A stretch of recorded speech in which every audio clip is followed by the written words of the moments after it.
कुर्सी तो बच गई मगर ब्रेक्जिट डील पर डेडलॉक खत्म ना हो सका। बरतानवी वजीर आजम को अरकान असेंबली की जानिब से इस्तीफों का खदशा। ट्रिजा में अपोजिशन की मुआवनत की तालिब है मगर मुस्बत जवाब नहीं मिल रहा।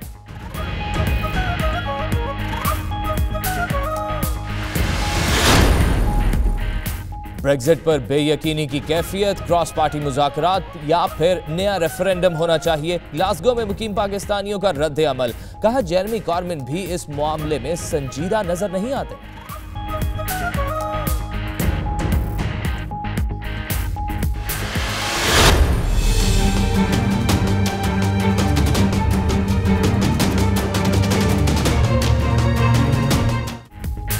वफाकी काबीना ने बिलावल भुट्टो और मुराद अली शाह के नाम ECL से निकालने की मंजूरी दे दी। दोनों के नाम निकालने का हुक्म सुप्रीम कोर्ट ने दिया था। वजीर आजम की जेर सदारत काबीना इजलास ज़ैली कमेटी ने आसिफ जरदारी, फरियाल तालपुर, कायम अली शाह, मलिक रियाज समेत 170 नामों के मुतालिक भी सिफारिशात पेश की। इजलास में सियासी, इक्तिसादी और दवाराई की सूरत हाल पर भी गौर।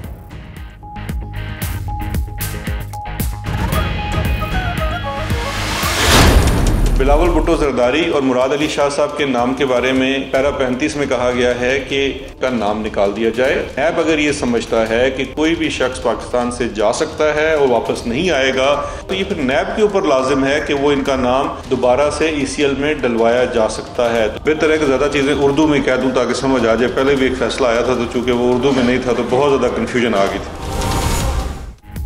सुप्रीम कोर्ट के तफसीली फैसले में इब्हाम है। जाली अकाउंट्स केस की मुनासबत से नैब बिलावल और मुराद अली शाह के नाम ECL में डाल सकता है। हुकूमत का दावा। वजीर आजम के मुआविन खुसूसी शहजाद अकबर कहते हैं अदालती फैसले के मुताबिक JIT बरकरार रखी जाएगी। नैब 2 माह में तफ्तीश मुकम्मल करेगा।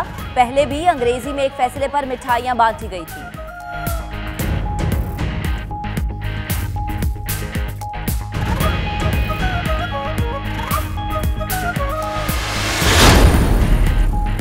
बिलावल भुट्टो और मुराद अली शाह के नाम ECL से निकालने के बावजूद पीपल्स पार्टी हुकूमत से नाखुश। नफीसा शाह कहती हैं नाम ताखीर से निकालना अदालती अहकामात की खिलाफ वर्जी है। हुकूमत का रवैया जारहाना है, सब जानते हैं। JIT रिपोर्ट बनी गाला में तैयार हुई। शहजाद अकबर की अपनी साख क्या है? इनकी जालसाजी बड़ा जुर्म है।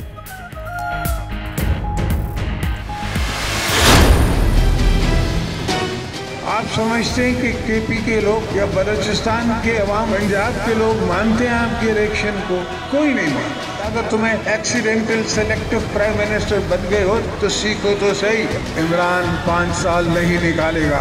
आपको पता ही नहीं है कि डॉलर ऊपर जा रहा है। आपको टेलीविजन बता रहा है कि डॉलर ऊपर जा रहा है। इमरान खान 5 साल पूरे करे, सवाल ही पैदा नहीं होता। हादसाती तौर पर वजीर आजम बन गए तो सीख भी लो। आसिफ जरदारी का बतीन में खिताब। कहा आपके इलेक्शन को कोई नहीं मानता।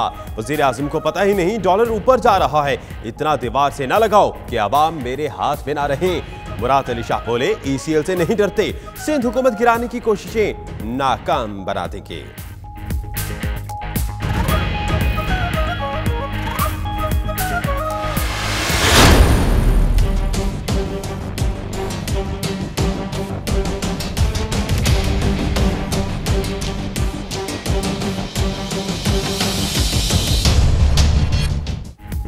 कुछ कानून साज ECL में नाम आने पर खौफजदा और बाहर जाने के लिए मुस्तरब क्यों है? वजीर आजम का ट्वीट।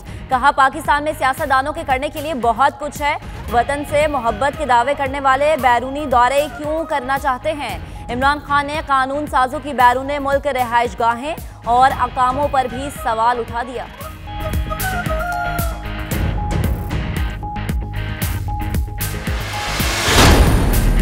इंसाफ की फराहमी में तातुल दूर और सू मोटो का इख्तियार बहुत कम इस्तेमाल करेंगे। नामजद चीफ जस्टिस आसिफ सईद खोसा का फुल कोर्ट रेफरेंस से खिताब। बोले मुकनाना का काम सिर्फ कानून साजी है, तरक्याती फंड्स जारी करना नहीं। सदर की सरबराही में चार्टर ऑफ गवर्नेंस पर बहस की जरूरत है। जस्टिस आसिफ सईद खोसा के 26वें चीफ जस्टिस के तौर पर कल हल्फ उठाएंगे।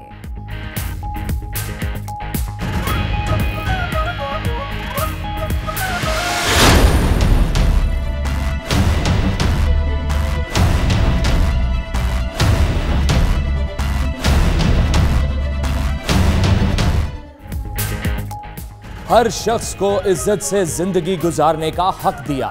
चीफ जस्टिस साकिब निसार का अपने एजाज में फुल कोर्ट रेफरेंस से खिताब, कहा लोगों ने जो इज्जत दी उसे लौटाने की कोशिश की। सुप्रीम कोर्ट ने कई तारीखी फैसले दिए, मुल्क में पानी की कमी और आबादी में इजाफे का मसला उठाया।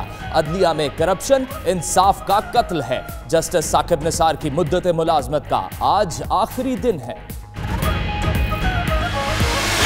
अमाल के बारे में हमारी लाइल्मी और ला ताल्लुकी कितनी है, यानी हम भी कैसे अजीब लोग हैं कि जिस दोस्त से जबरदस्त वफा की उम्मीद है और जबरदस्त वफा वाला दोस्त है, उससे हमारी बेवफाई हो रही है। डंडी की जामिया मस्जिद ताजदार मदीना में दावत इस्लामी का इज्तिमा, स्कॉटलैंड भर से उलमा और कम्युनिटी के लोग शरीक हुए। इमरान अतारी ने दिलगीर खिताब से शुरका के ईमान ताज़ा किए।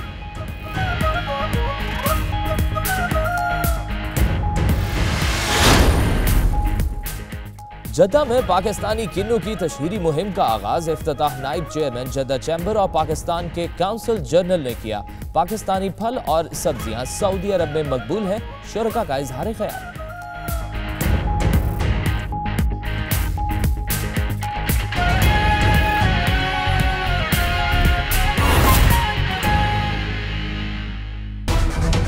तो जनाब, आज बुलेटिन का आगाज करते हैं इस हाउस ऑफ कॉमन से। बरतानवी वजीर आजम टीज़ा मे ने अपनी कुर्सी तो बचा लिया, लेकिन उन्हें यूरोपीय यूनियन से अलहदगी के माहिदे ब्रेक्जिट डील पर अब भी डेडलॉक का सामना करना पड़ा। उनकी जानिब से पीर को मुतबादिल मुसवदा पार्लियामेंट में पेश करने से कबल ऑपोजिशन रहनुमाओं से अपील की गई है कि वो क्रॉस पार्टी मुज़ाकरात के लिए मुलाकात करें, लेकिन ऑपोजिशन की जानिब से मुस्बत जवाब नहीं मिल रहा।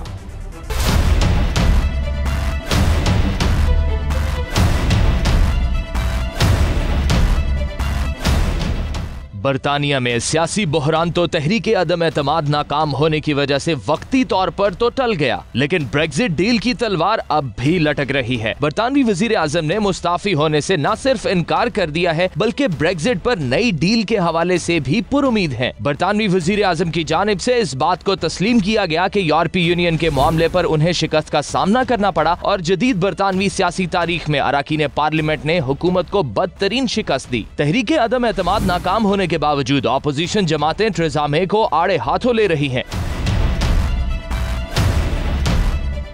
लेबर पार्टी तो नए इंतखाबात का मुतालबा कर रही है और ब्रेक्जिट पर नए रेफरेंडम को रद्द कर दिया है। बरतानिया में यूरोपीय यूनियन में रहने या इससे निकल जाने के हवाले से 23 जून 2016 को रेफरेंडम हुआ था, जिसमें ब्रेक्जिट के हक में 52 जबकि मुखालफत में 48% वोट पड़े थे और इस पर मार्च 2019 में अमल होना था। मुआहदे पर दिसंबर 2018 में बरतानवी पार्लियामेंट में वोटिंग होनी थी, लेकिन इसे जनवरी तक मुलतवी कर दिया गया था, जिसके बाद गुज़िश्ता दिनों बरतानवी पार्लियामेंट में ब्रेक्जिट मुआहदे पर वोटिंग हुई, जिसमें बरतानवी पार्लियामेंट ने यूरोपीय यूनियन से अलहदगी के वजीर आजम टीज़ा मे के बिल को वाज़े अक्सरियत से मुस्तरद कर दिया था। इसके बाद ऐवान में बरतानवी वजीर आजम के खिलाफ तहरीक अदम एतमाद पेश की गई थी, जो नाकाम हो गई थी और इनका ओहदा बच गया था। ऑपोजिशन की जानिब से पेश की गई इस तहरीक अदम एतमाद में बरतानवी वजीर आजम टीज़ा मे के हक में 325 जबकि उनकी मुखालफत में 306 वोट आए थे। ऑपोजिशन लेबर पार्टी दूसरे रेफरेंडम का मुतालबा कर सकती है। ऑपोजिशन रहनुमा जेरेमी कॉर्बिन ने इंदिया दे दिया। कहते हैं हुकूमत अगर नो डील पर बजिद रही तो हमारा फर्ज है कि दूसरा राह देखें। उनका मजीद क्या कहना था, आइए देखते हैं। Thank you all for being here today. It's really great to be in this wonderful theatre, which I've been in before, and is such a great place and in such a great town. Amber Rudd, but she's gone on to do something else, and I'll deal with Universal Credit a bit later on. But Diane is doing a fantastic job.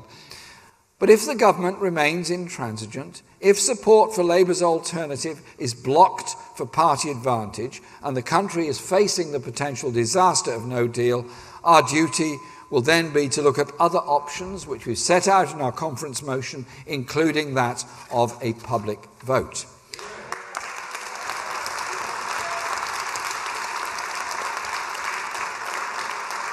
Quite clearly, if no agreement has been reached, within time that it could be implemented by the end of March, then obviously the issue of extending the exit date, of extending Article 50 does come into play, and indications are that may well be the case coming up after April. But she seems to be prepared to send the country hurtling towards a cliff edge.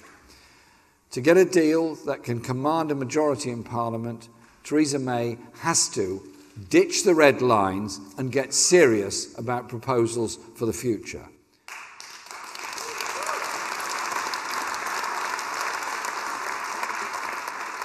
Last night's offer of talks with party leaders turned out to be simply a stunt, not a serious attempt to engage with a new reality that is needed. No sooner had she said the words in Parliament than the government confirmed that she would not take no deal off the table. So I say to the Prime Minister again, I'm quite happy to talk, but the starting point for any talks about Brexit must be that the threat of a disastrous no-deal outcome is ruled out, taken off the table, and we can talk about the future of the plans that we will put forward and the future relationship with Europe. But take no deal off the table now, please, Prime Minister.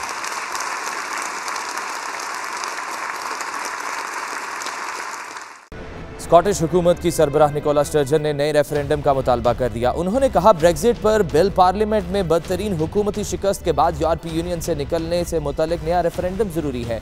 Glasgow में समाजी, सियासी और अदबी शख्सियात ने Brexit deal के हवाले से मजीद क्या कहा, आइए आपको दिखाते हैं। अब हुकूमत के सामने 2-3 रास्ते हैं। एक तो ये है कि वो क्रॉस पार्टी एक मीटिंग बुलाए और ब्रेक्जिट के सिलसिले में वो नए तरीक़ाकार और नए कवानीन तय करें। दूसरा ये है कि हुकूमत जो है वो नए इलेक्शन का ऐलान कर दे, जिसकी उम्मीद नहीं है। और तीसरा ये है कि एक नए रेफरेंडम का ऐलान किया जाए ब्रेक्जिट पे, क्योंकि पिछली दफ़ा जो ब्रेक्जिट हुआ था वो बड़ी थिन मेजॉरिटी से हुआ था और अक्सर लोगों का ये कहना है कि उनको गलत इन्फॉर्मेशन दी गई है।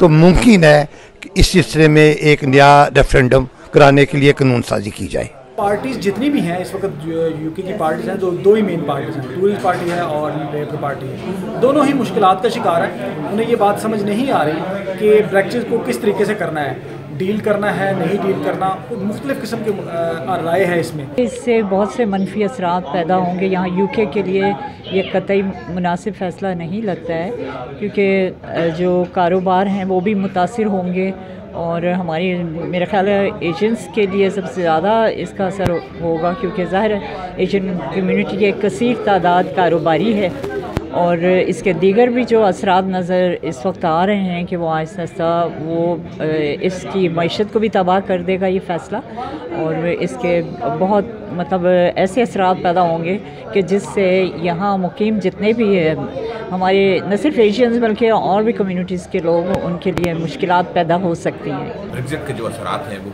मुकम्मल तौर पर हमें यहाँ नज़र आ रहे हैं। महंगाई का एक तूफ़ान आ चुका है, ज़िंदगी के हर शोबे में लोग परेशान हैं कि क्या किया जाए क्या ना किया जाए, और हुकूमत की इस नाअहली ने लोगों को ये सोचने पर मजबूर कर दिया है कि आया ये हुकूमत बरकरार रहे भी या न रहे। और भी खबरें होंगी बुलेटिन का हिस्सा, लेकिन इस ब्रेक के बाद आप देखते रहिए 92 न्यूज़ यूके।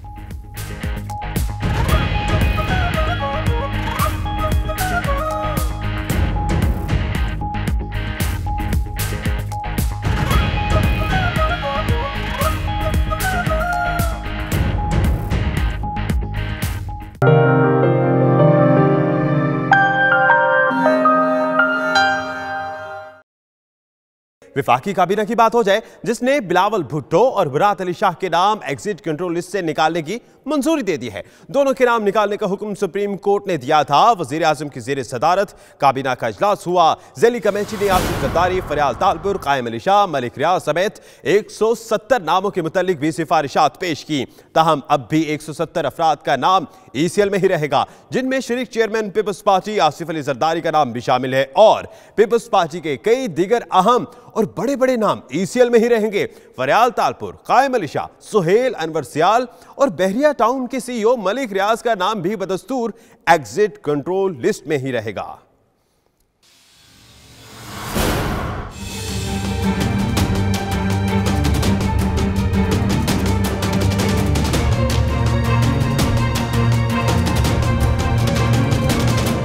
विफाकी काबीना का अहम इजलास, बड़े फैसले किए गए। काबीना ने जाली बैंक अकाउंट्स केस के हवाले से सुप्रीम कोर्ट के तफसीली फैसले पर अमल दरामद का आगाज कर दिया।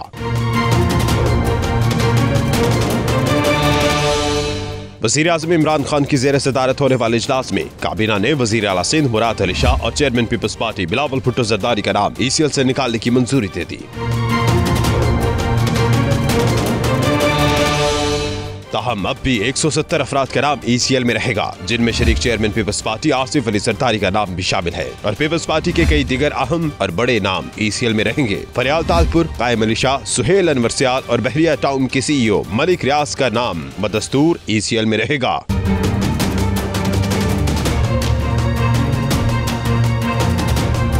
दूसरी जानिब 170 अफराद में ओमनी ग्रुप के अब्दुल मजीद, निजी बैंक के सरबराहान समेत कई सरकारी मुलाजमीन के नाम भी ECL में शामिल हैं। वाज़ेह रहे कि गुज़िश्ता काबीना के इजलास में वज़ारत दाखिला की जानिब से 25 अफराद के नाम एग्जिट कंट्रोल लिस्ट से निकालने की सिफारिश की गई। ताहम काबीना ने वज़ारत दाखिला की दरखास्त मुस्तरद कर दी। सुप्रीम कोर्ट के तफसीली फैसले में इबाहम है, जाली अकाउंट्स केस की मुनासबत से नैब बिलावल और मुराद अली शाह के नाम ECL में डाल सकता है। हुकूमत ने यह दावा किया है। वज़ीर आज़म के मुआविन खुसूसी शहजाद अकबर कहते हैं अदालती फैसले के मुताबिक GIT बरकरार रखी जाएगी। नैब 2 माह में तफ्तीश मुकम्मल करेगा। पहले भी अंग्रेजी में एक फैसले पर मिठाइयाँ बांटी गई थी। बेहतर है कि ज़्यादा चीज़ें उर्दू में कह दूँ ताकि समझ आ जाए। पहले भी एक फैसला आया था तो चूँकि वो उर्दू में नहीं था तो बहुत ज़्यादा कन्फ्यूजन आ गई थी, ये मिठाई बनी थी। बिलावल भुट्टो जरदारी और मुराद अली शाह साहब के नाम के बारे में पैरा 35 में कहा गया है कि का नाम निकाल दिया जाए। मामला नैब के पास है। नैब अगर ये समझता है कि कोई भी शख्स पाकिस्तान से जा सकता है और वापस नहीं आएगा तो ये फिर नैब के ऊपर लाजिम है कि वो इनका नाम दोबारा से ECL में डलवाया जा सकता है। तो ये एक one time supreme court of Pakistan की तरफ से दी गई है, जिसको आज काबीना के सामने पेश किया गया और काबीना ने कहा कि as per order of the court, जो ऑनरेबल सुप्रीम कोर्ट का हुक्म है, इन दोनों का नाम निकाल दिया जाए। इसलिए इन दोनों का नाम सुप्रीम कोर्ट ऑफ पाकिस्तान के हुक्म के मुताबिक निकाल दिया जाएगा। बाकी हम देखेंगे, अगर नैब इनकी नाम की दोबारा दरख्वास्त करेगी तो कैबिनेट उसको उसके मेरिट्स के ऊपर कंसिडर करेगी और अगर कन्विंस होगी उनके आर्गूमेंट से तो इनका नाम दोबारा भी शामिल किया जा सकता है। चूँकि पहले रिटन ऑर्डर मौजूद नहीं था इस तरह का, इसलिए काबीना किसी भी ऐसे फैसले के ऊपर वेट करना था, उसको एक कानूनी तकाजा था। रिटन ऑर्डर भी आज काबीना के सामने पढ़ के सुनाया गया और उससे भी हमें एहसास हुआ कि रिटन ऑर्डर के ऊपर भी मुझे लग रहा है कि बहुत ज़्यादा कोई अभी अबहम है। इमरान खान हादसाती तौर पर वज़ीर आज़म बन गए हैं। आसिफ अली जरदारी का बदीन में जलसे से खिताब, कहा इमरान खान 5 साल पूरे करें, सवाल ही पैदा नहीं होता। आपके इलेक्शन को मुल्क में कोई नहीं मानता। वज़ीर आज़म को पता ही नहीं कि डॉलर ऊपर जा रहा है। इतना दीवार से ना लगाओ कि अवाम मेरे हाथ में ना रहे।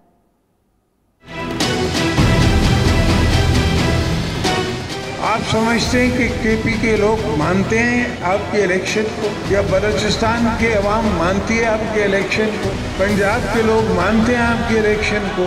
कोई नहीं मानता। आपको पता ही नहीं है कि डॉलर ऊपर जा रहा है, आपको टेलीविजन बता रहा है कि डॉलर ऊपर जा रहा है। जालिमों, हम तो डॉलर पे महीने महीने में पहले नजर रखते थे कि कहाँ जाएगा, हर जगह। अब पेट के लाले पड़े हुए हैं लोग। सीखो अगर नहीं आता, अगर तुम्हें एक्सीडेंटल सेलेक्टिव प्राइम मिनिस्टर बन गए हो तो सीखो तो सही। सीखने में तो इतनी देर नहीं लगती, मगर इनको सोच ही नहीं, इनका इरादा ही नहीं, ये अवाम से इनका कोई वास्ता ही नहीं। सुन ले पूरा पाकिस्तान कि इमरान 5 साल नहीं निकालेगा, सवाल ही नहीं पैदा हो। इतने आपके अब स्कैंडल निकल रहे हैं कि मैं तो समझ नहीं सकता कि इतने स्कैंडल आए कहाँ से, ये छुपाए कैसे हुए थे आप? हमारी पब्लिसिटी निकलती है, आपका स्कैंडल होता है। और ECL की गूंज ऐवान से निकलकर ट्विटर पर पहुंच गई। वजीर आजम इमरान खान और बिलावल भुट्टो जरदारी ट्विटर पर आमने सामने आ गए। कुछ कानून साज ECL में नाम आने पर खौफजदा क्यों है? वजीर आजम इमरान खान का ट्वीट, सिर्फ अपोजिशन अरकान के नाम ही ECL में डाले गए। वजीर आजम समेत हुकूमती अरकान बाहर के दौरे करते हैं, बिलावल भुट्टो ने जवाबी वार किया। तफसीलात इस रिपोर्ट में आपको दिखाएंगे।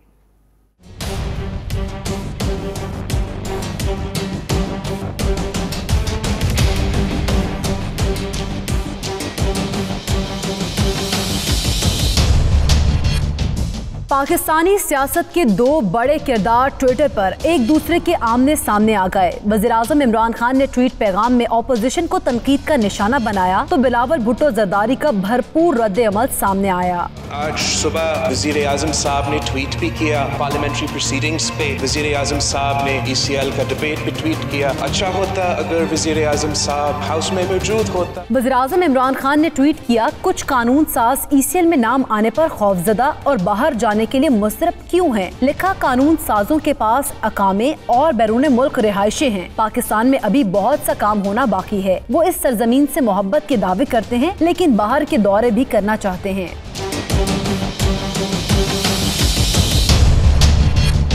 वज़ीर-ए-आज़म ने ट्वीट में कहा, क्या कोई हमारे लिए कि जिनका हकीकी इश्क पाकिस्तान है और जिन्हें अपनी धरती पर रहना और अपने मुल्क के लिए दिन रात काम करना निहायत अजीज है, इस अजीबो गरीब रस्म की वजाहत कर सकता है। उधर बिलावल भुट्टो जरदारी ने कौमी असम्बली में खिताब में कहा कि वज़ीर-ए-आज़म ट्वीट के बजाय पार्लियामेंट में आकर ECL पर बात करते तो मुँह पर जवाब देते, लेकिन उनमें सामना करने की हिम्मत नहीं। वज़ीर-ए-आज़म साहब ने ECL का डिबेट भी ट्वीट किया। अच्छा होता अगर वज़ीर-ए-आज़म साहब हाउस में मौजूद होता और यहाँ बात करते, मुंह पे बात करते, ताकि मैं मुंह पे जवाब दे सकता, मगर इतना हिम्मत नहीं है हमारा वज़ीर-ए-आज़म साहब। जबकि बिलावल भुट्टो जरदारी ने ट्वीट पर भी भरपूर रद्द-ए-अमल का इजहार किया और कहा कि हमारे वज़ीर-ए-आज़म इंसानी हुकूक और नकलो हमल की आज़ादी को नहीं समझते। हैरत की बात है कि सिर्फ ऑपोजिशन अराकीन के नाम ही ECL पर हैं। वज़ीर-ए-आज़म समेत हुकूमती अराकीन असम्बली दौरे करते हैं। पहले 6 माह में बैरून मुल्क दौरा न करने के वादे के बावजूद वज़ीर-ए-आज़म 7 दौरे कर चुके हैं।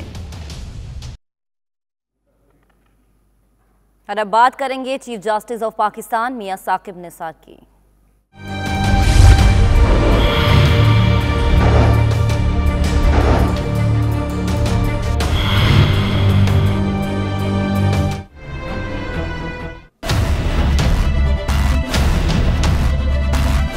जनाब, बड़ी अदालत मुंसिफ-ए-आज़म साकिब निसार की मुद्दत मुलाज़मत खत्म होने पर सुप्रीम कोर्ट में उनके एजाज में फुल कोर्ट रेफरेंस दिया गया, जिसमें अदालत उज़्मा के 16 जज साहिबान ने शिरकत की। जस्टिस आसिफ सईद खोसा ने कहा कि चीफ जस्टिस साकिब निसार ने मुश्किल हालात में अदालत चलाई। तमाम जजेस उनकी कमी महसूस करेंगे। चीफ जस्टिस साकिब निसार ने खिताब में कहा कि लोगों ने जो इज्जत दी उनको लौटाने की कोशिश की। आइए इसी पर यह रिपोर्ट देखिए।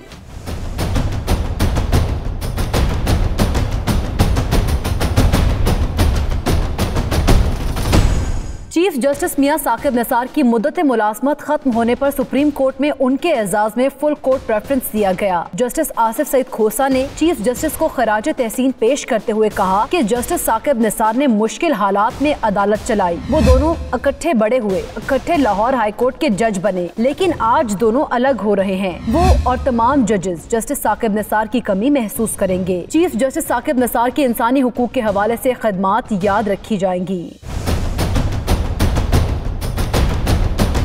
जस्टिस आसिफ सईद खोसा ने रेफरेंस से खिताब करते हुए कहा, बतौर चीफ जस्टिस इंसाफ की फराहमी में तातुल को दूर करने की कोशिश करूंगा। मातहत अदलिया में बरसों से ज़ेरे इल्तवा मुकदमात के जल्द तस्फिया की कोशिश की जाएगी। जस्टिस आसिफ सईद खोसा ने कहा, वो भी डैम बनाना चाहते हैं। वो जाली मुकदमात और मुकदमात की ताखीर के खिलाफ डैम बनाएंगे। सदर पाकिस्तान की सरबराही में चार्टर ऑफ गवर्नेंस पर बहस की जरूरत है। जमहूरी इस्तेहकाम के लिए तमाम रियासी इदारों का फाल होना जरूरी है।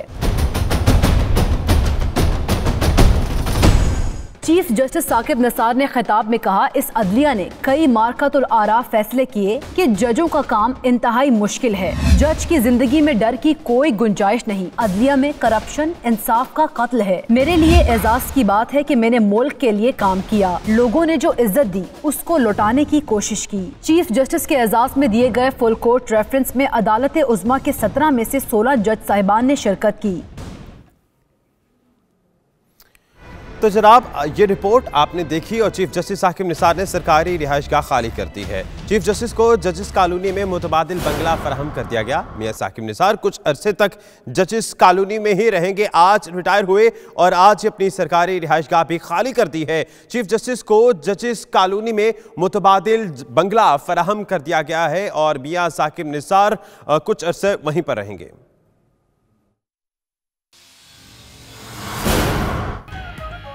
और भी खबरें होंगी बुलेटिन का हिस्सा, लेकिन इस ब्रेक के बाद आप देखते रहिए 92 न्यूज़ UK।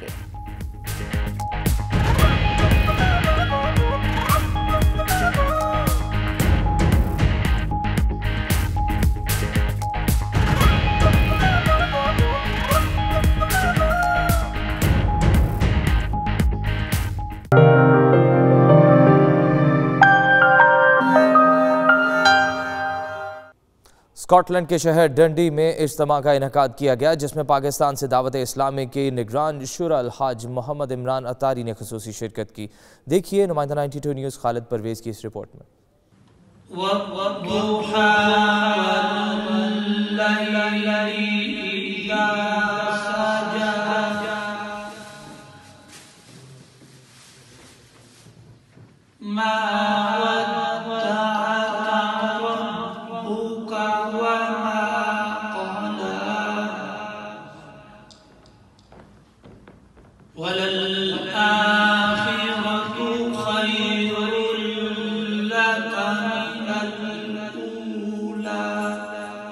डंडी की जामिया मस्जिद ताजदार मदीना में तबलीग कुरान और सुन्नत की गैर सियासी आलमगीर तहरीक दावत इस्लामी की जानब से रूह परवर इज्तिमा का इनेकाद किया गया, जिसमें पूरे स्कॉटलैंड से उलमा कराम और इस्लामी भाइयों ने बड़ी तादाद में शिरकत की।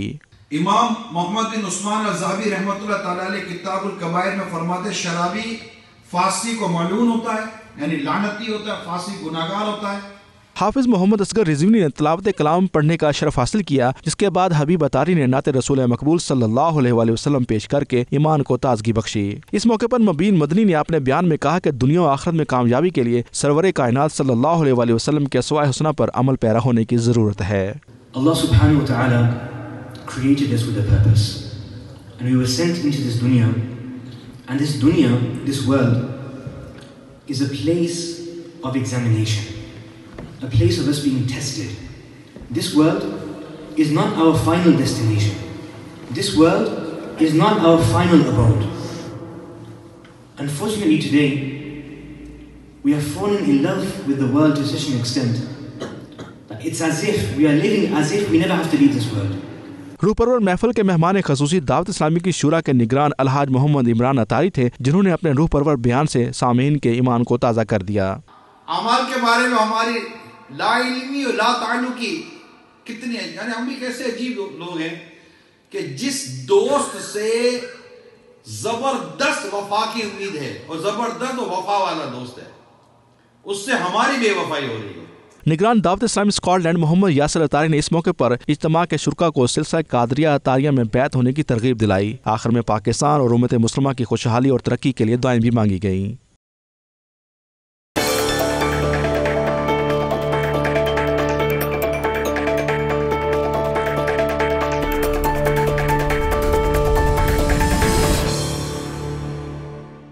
जर्मनी की सूफी दरगाह में विंटर कैंप का इनेकाद हुआ, जिसमें बड़ी तादाद में लोगों ने शिरकत की और रूहानी और कल्बी सुकून हासिल किया। बुन से इमरान महर की ये रिपोर्ट देखिए।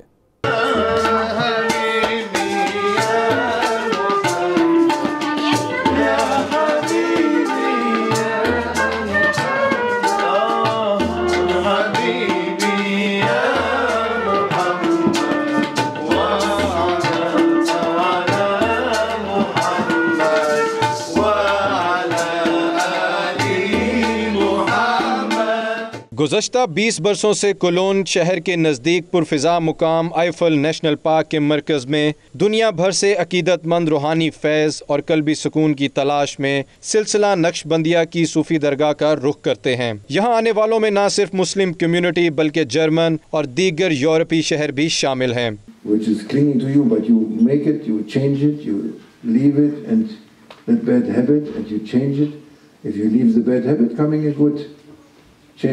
automatically changing for a good characteristic. That is better than 70 years mindless prayers. लोग दरगाह के बानी शेख हसन दाइक की मशहूर कुन शख्सियत से मुतासिर हुए बगैर नहीं रह सकते। गुज़श्ता 2 दहाइयों से बड़ी तादाद में गैर मुस्लिम इसी दरगाह में शेख साहब के हाथ पर बैत करके इस्लाम कबूल कर चुके हैं। I come from France here to the Dergah each month because for the big dhikr and on holidays, on French holidays, because it brings me so much.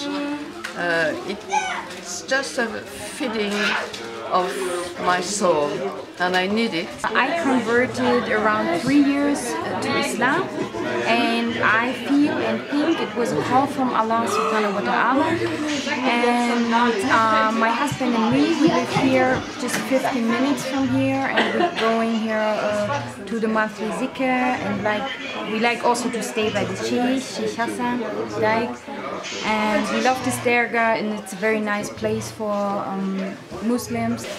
This Osmanische Herberge, this center, Naqshbandi, from the Naqshbandi Tariqat order in Europe, is founded in 1995 on behalf of our Sheikh, Maulana Sheikh Nazim Adil Arqani Rabbani from Cyprus.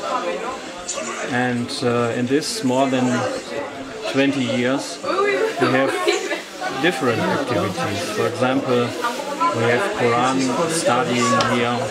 studies here. We make activities for families, for adults, for children. जितने भी इधर लोग हैं Europe में, Belgium, France, Holland और Switzerland और पूरे Germany से आते हैं और यहाँ पे महाना एक दफ़ा महफिल ज़िक्र होती है, अटेंड करते हैं और इसमें नातख़्वानी होती है, हदरा होता है और कुकिंग होती है, सबके लिए लंगर चलता है और ज़्यादा से ज़्यादा जो है शेख साहब से जो जिन लोगों के सवालात होते हैं रूहानियत से मुतालिक वो उनसे डिस्कस करते हैं। हालिया दिनों ओस्मानेश हेरबर्ग नामी सूफी दरगाह में भी सालाना विंटर कैंप मुनक्किद हुआ, जिसमें यूरोप भर से कसीर तादाद में अकीदतमंद शरीक हुए। शुरका का रोज़ाना की बुनियाद पर मज़हब इस्लाम और सिलसिला नक्शबंदिया बारे मालूमाती लेक्चर, महाफिल अस्कार, कुरान और हदीस की तफसीर, दुरूद सलाम की महाफिल और मुकामी सियाहती मुकामात की सैर शामिल हैं। सब एक साथ बैठ कर खाना खाते और शाम को खुदा ताला की हम्दो सना बयान करते हैं।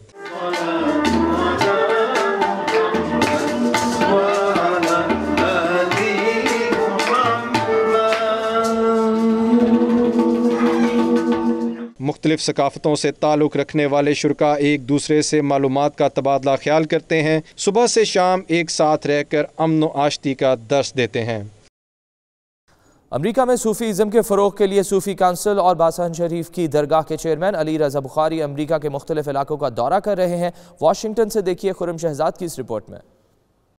शरीयत इस्लाम का ज़ाहिर है और तरीक़त इसका बातिन। इसी नज़रिए के फ़रोग़ के लिए सूफ़ी कौंसल और दरगाह बासान शरीफ के चेयरमैन अली रज़ा बुखारी अमेरिका के मुख्तलिफ इलाकों का दौरा कर रहे हैं। सूफिया कराम ने हमेशा दिलों को जोड़ने और ज़ाहिर व बातिन को रोशन करने की बात की, लिहाजा रोशनी हर फ़र्द की ज़रूरत है।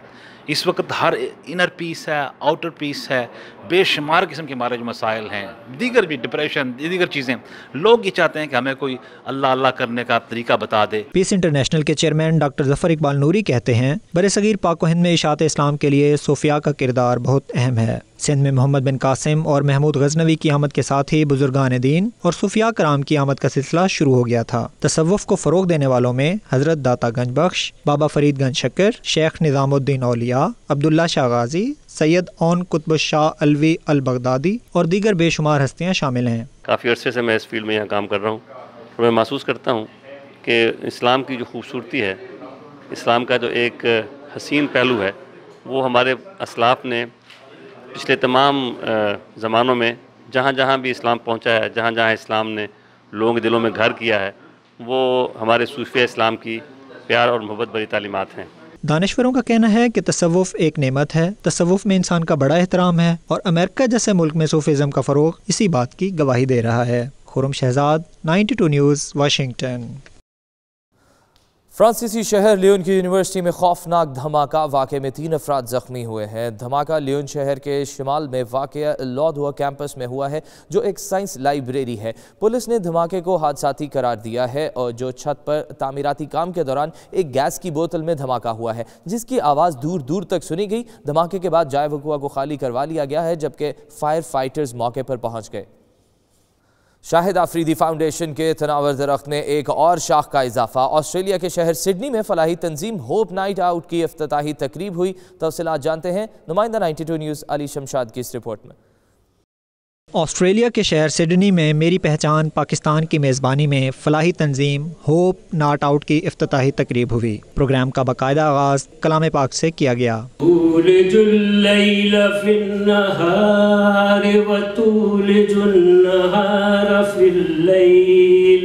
इस मौका पर लीजेंडरी गुलकार मेहदी हसन का मिली नगमा भी पेश किया गया, जिसने शुरका के जज्बा हुब्बुल वतनी में इजाफा कर दिया। इस ज़मीन का हर ज़र्रा आफ़ताब तुमसे है, ये फ़िज़ा तुम्हारी है,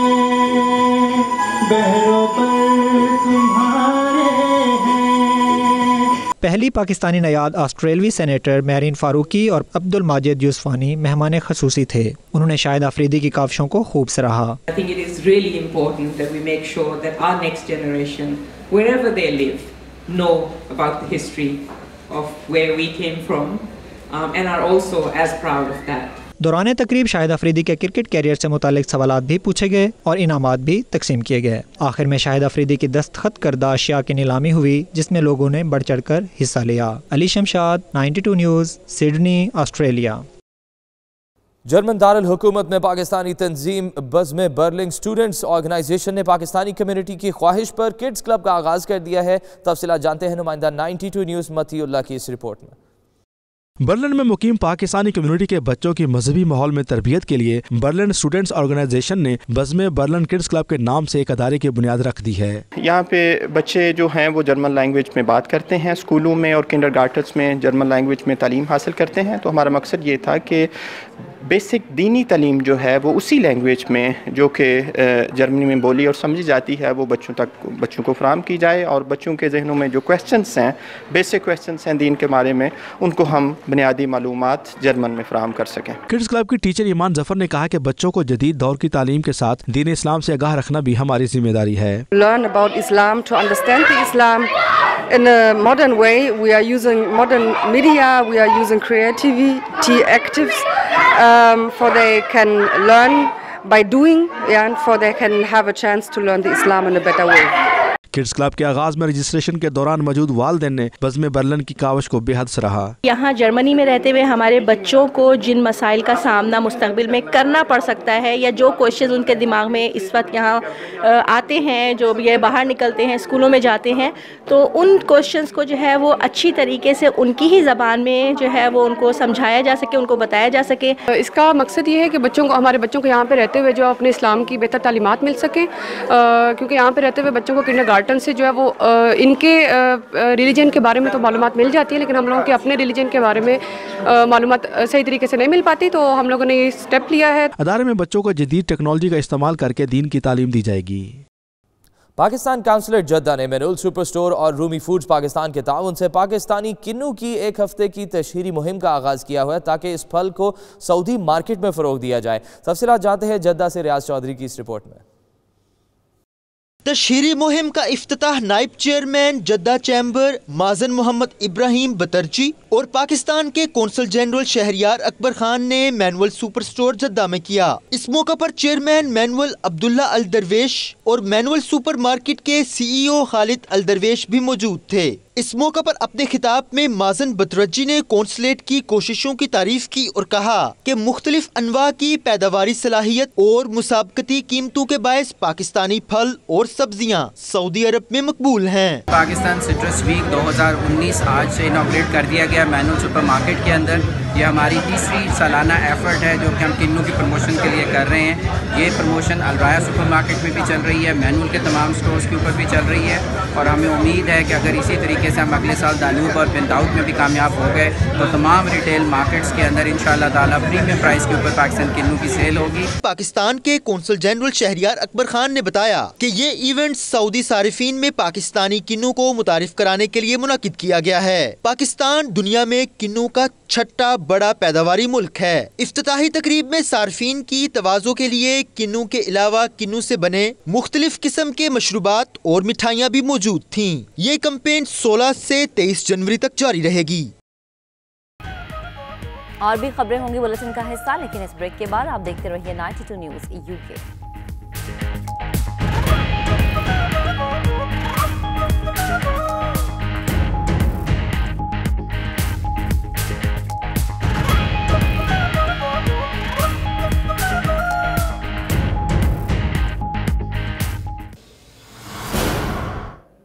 और अमरीकी बॉक्सर मोहम्मद अली के परस्तार आज उनकी 77वीं सालगिरह मना रहे हैं। किंग ऑफ रिंग ने 61 फाइट्स में हिस्सा लिया, जिनमें से 56 में कामयाबी हासिल की। तफसीलात इस रिपोर्ट में मुलाहिजा कीजिए।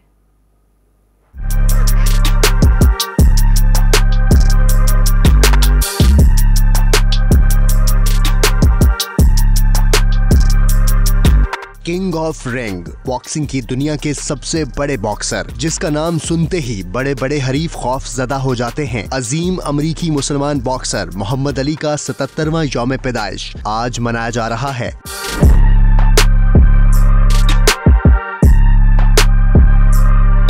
मोहम्मद अली 1942 को अमेरिका के शहर लेसविल में पैदा हुए। शोहरा आफाक बॉक्सर का पैदाइशी नाम कॉसियस मार्सेलिस क्ले था। स्टार बॉक्सर मोहम्मद अली ने 1960 में प्रोफेशनल बॉक्सिंग का आगाज किया और जल्द ही बॉक्सिंग की दुनिया में अपना नाम पैदा किया। 18 बरस की उम्र में 1960 में रोम ओलंपिक्स में गोल्ड मेडल अपने नाम किया। 1964 में उस वक्त के खतरनाक बॉक्सर सनी लिस्टन को शिकस्त देकर हैवी वेट चैंपियन का टाइटल अपने नाम किया। उसी साल शोहरा आफाक बॉक्सर ने इस्लाम कबूल किया और अपना नाम मोहम्मद अली रखा। मोहम्मद अली ने अपने करियर में 61 फाइट्स लड़ी, 56 में फतह का झंडा गाड़ा, जबकि सिर्फ 5 में नाकामी का सामना करना पड़ा।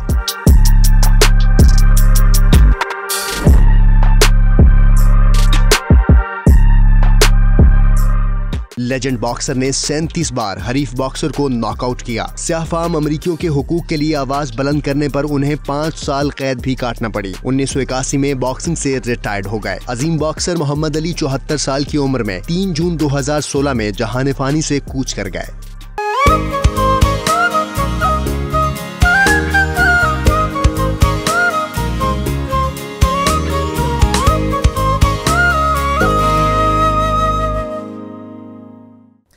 नाज़रीन, यूरोपीय ममालिक में शदीद बर्फबारी से मामूलात जिंदगी दरहम बरहम हो गया है, जबकि बर्फबारी के बायस पेश आने वाले हादसात के नतीजे में 26 अफराद हलाक हो गए हैं। यूरोप में 30 साल तारीख की शदीद बर्फबारी से मामूलात जिंदगी दरहम बरहम हो गए। ऑस्ट्रिया और जनूबी जर्मनी में शदीद सर्दी के बायस स्कूलों को बंद कर दिया गया। जनूबी जर्मनी के इलाके ब्रावाया में 16 इंच बर्फ रिकॉर्ड की गई, जबकि बर्फबारी से सड़कें और हाईवे ब्लॉक हो गई हैं, जिससे ट्रैफिक का निजाम भी शदीद मुतासिर हुआ। दूसरी जानब फ्रांस, स्विट्जरलैंड, ऑस्ट्रिया, जर्मनी और स्लोवेनिया में महकमा मौसमियात की जानिब से मजीद बर्फबारी की पेश गोई की है। हुक्काम का कहना है कि अवाम गैर जरूरी सफर से परहेज करें। कई इलाकों में हंगामी सूरत हाल नाफिज कर दी गई है। और अब बात करते हैं सऊदी अरब की, जहां सहरा ने भी बर्फबारी के बायस सफेद चादर ओढ़ ली है। तबुक रीजन के पहाड़ी इलाकों में शदीद बर्फबारी की वजह से ठंड में इजाफा हो गया है। सऊदी अरब के तारीखी इलाके तबुक में वक्फे वक्फे से बर्फबारी का सिलसिला जारी है। बर्फबारी से सहराई इलाके के अलावा पहाड़ों ने भी सफेद चादर ओढ़ ली है। बर्फ पड़ते ही सऊदी शहरियों की बड़ी तादाद ने इन इलाकों का रुख किया और बर्फबारी से लुत्फानंदोज होते रहे, जबकि बर्फबारी के बायस ठंड में भी इजाफा हुआ है, जिसका असर सऊदी अरब के दीगर इलाकों तक भी पाया जाता है। और अब बैनुल-अक़वामी खबरों में मिस्र के बाद इसके दारुल-हुकूमत काहिरा में रेत के तूफान से निज़ाम ज़िंदगी मफलूज हो गया। लोग घरों और इमारतों में महसूर होकर रह गए। एयरपोर्ट्स पर परवाजें ताख़ीर का शिकार हैं।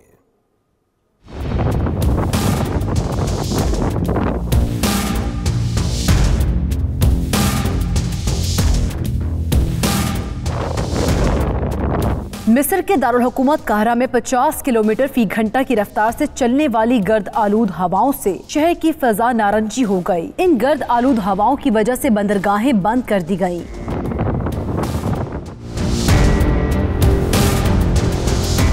हुक्काम की जानिब से लोगों को हिदायत की गई है कि वो सांस की तकलीफ से बचने के लिए घरों से बाहर मत निकलें। कुछ शहरियों ने रेत का तूफान कई घंटों तक जारी रहने पर हैरत का इजहार करते हुए सोशल मीडिया पर तस्वीर अपलोड की। महकमा मौसमियात ने कल से मौसम की सूरत हाल बेहतर होने की पेशगोई की है। इस बुलेटिन सब तक के लिए इतना ही। मजीद बाखबर रहने के लिए आप देखते रहिए 92 न्यूज़ UK।